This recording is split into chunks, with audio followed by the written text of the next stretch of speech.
ഗസയിലേക്ക് പോവുകയാണ്. MC നാസർ തുടരുന്നുണ്ട്. നാസർ, നേരത്തെ സൂചിപ്പിച്ചതുപോലെ തന്നെ കരയാക്രമണമടക്കം കൂടുതൽ രൂക്ഷമായി തുടരുകയാണ്. 65,000-ത്തിലധികം പലസ്തീൻകാർ ഇതുവരെ ഈ 2 വർഷത്തോടടുക്കുമ്പോൾ അവിടെ കൊല്ലപ്പെട്ടു.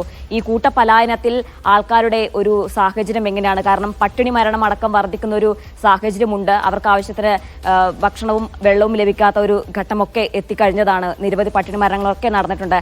അപ്പോൾ ഇങ്ങനെ പലായനം നടത്തുന്ന ആൾക്കാരുടെ ഒരു ഇപ്പോഴത്തെ അവസ്ഥ എന്താണ്?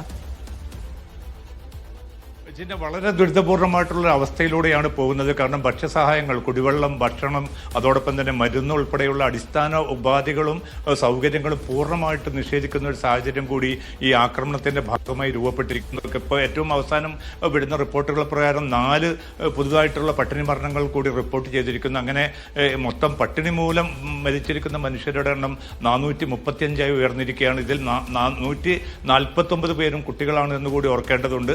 അതോടൊപ്പം തന്നെ 24-ാം മാസത്തിലേക്ക് കടന്നിരിക്കുന്ന ഗസയിലെ ഈ ഒരു ക്രൂരത, അതിലൂടെ കൊല്ലപ്പെട്ടവരുടെ എണ്ണം 65,000 കടന്ന് മുന്നോട്ട് പോവുകയാണ്. ഇതിന് പുറമെയാണ് ഒരു 12,000 പേരെങ്കിലും ഈ തകർന്നടിഞ്ഞ കെട്ടിടാവശിഷ്ടങ്ങൾക്കുള്ളിലും മറ്റും കുടുങ്ങിക്കിടക്കുന്നതായിട്ടുണ്ട്. അപ്പം മരണസംഖ്യ എന്നത് 80,000 കടന്ന് മുന്നോട്ട് പോകുന്ന ഏറ്റവും ദാരുണമായിട്ടുള്ള ഒരു അവസ്ഥയുണ്ട്. അതോടൊപ്പം തന്നെയാണ് ആളുകളെ പൂർണ്ണമായിട്ട് പുറന്തള്ളുന്ന ഒരു സാഹചര്യം. കാരണം ഗസ സിറ്റിയിൽ നിന്ന് ഇപ്പോൾ പോലും അവിടെ നിന്ന് രക്ഷപ്പെടാൻ കഴിയാതെ 10,000 അവിടെ കിടക്കുകയാണ്. അവർക്കെതിരെയാണ് ഇപ്പോൾ എല്ലാ അർത്ഥത്തിലുള്ള ആക്രമണവും, വ്യോമാക്രമണവും, ഷെല്ലാക്രമണവും, അതോടൊപ്പം തന്നെ കരയാക്രമണവും ഏറ്റവും രൂക്ഷമായിട്ടുള്ള അവസ്ഥയിൽ മുന്നോട്ട് പോകുന്നത്. അതുകൊണ്ട് അന്തർദേശീയ തലത്തിലുള്ള വളരെ ശക്തമായിട്ടുള്ള ഒരു ഇടപെടൽ, പ്രത്യക്ഷമായിട്ടുള്ള ഒരു ഇടപെടൽ ഉണ്ടായിട്ടില്ല എങ്കിൽ തീർച്ചയായിട്ടും ഗുരുതരമായിട്ടുള്ള പ്രത്യാഘാതങ്ങളിലേക്ക്, കൂട്ടമരണങ്ങളിലേക്ക് ആയിരിക്കും ഗസ നീങ്ങുകയെന്നാണ് ഏറ്റവും അവസാനമായിട്ട് വിവിധ രാജ്യങ്ങൾ പ്രതികരിക്കുന്നുണ്ട്. സിവിലിയൻ കൂട്ടക്കുരുതി ഏറ്റവും വളരെ വേഗം തന്നെ അവസാനിപ്പിക്കണമെന്ന് ചൈന ആവശ്യപ്പെടുന്നുണ്ട്. ഒപ്പം തന്നെ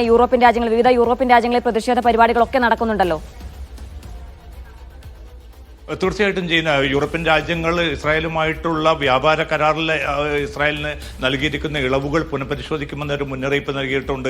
അതോടൊപ്പം തന്നെ ചൈന ഉൾപ്പെടെയുള്ള രാജ്യങ്ങളൊക്കെയും വളരെ ശക്തമായിട്ടുള്ള ഒരു പ്രതികരണങ്ങൾ നടത്തിയിട്ടുണ്ട്. UN തന്നെയാണ് ഇപ്പോൾ പിന്നിട്ട 2 വർഷത്തോളമായി തുടരുന്ന ഈ കുരുതി എന്നത് വംശഹത്യയാണ് എന്ന് കൃത്യമായി തന്നെയുള്ള ഒരു അന്വേഷണ റിപ്പോർട്ട് പുറത്തുവിട്ടിരിക്കുന്നു. പക്ഷേ ഇതൊക്കെ ആണെങ്കിൽ പോലും ഈ വംശഹത്യയാണ് എന്ന് UN അംഗീകരിച്ചാൽ അതിന് പ്രായോഗികമായിട്ട് അത് തടയാൻ വേണ്ട നടപടികൾ കൈക്കൊള്ളാൻ UN ചാർട്ടറിൽ തന്നെ വ്യവസ്ഥയുണ്ട്. പക്ഷേ അത്തരം പിന്നെ നീക്കങ്ങൾ നടത്താൻ UN സാധിക്കുന്നില്ല.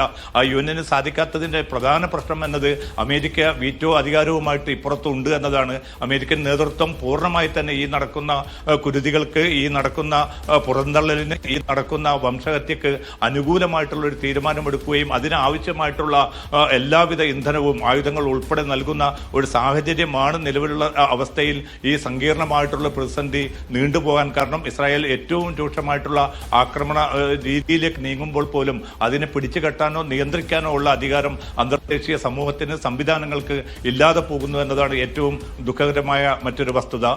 ജീന, നാസർ, ഈ വെടിനിർത്തൽ ചർച്ചയൊക്കെ പല ഘട്ടത്തിലും പല രീതിയിലുമൊക്കെ നടന്നിട്ടുണ്ട്. പക്ഷേ ഈ കരയാക്രമണം കൂടി ഇസ്രായേൽ കടുപ്പിക്കുന്നു. ഗസ പൂർണ്ണമായും പിടിച്ചെടുക്കും, ആ നീക്കത്തിൽ നിന്ന് പിന്നോട്ടില്ല എന്നുള്ള ഒരു ഉറച്ച തീരുമാനത്തിൽ നിൽക്കുകയും ചെയ്യുന്നു. അന്താരാഷ്ട്ര സമൂഹമടക്കം ഒറ്റക്കെട്ടായി ഇസ്രായേലിനെതിരെ രംഗത്തെത്തുമ്പോഴും ആ ഒരു തരത്തിൽ ഏതെങ്കിലും രീതിയിൽ വെടിനിർത്തലിന് സാധ്യത തെളിയുന്നുണ്ടോ? അത്തരത്തിലുള്ള ചർച്ചകൾ എവിടെയെങ്കിലും നടക്കുന്നുണ്ടോ?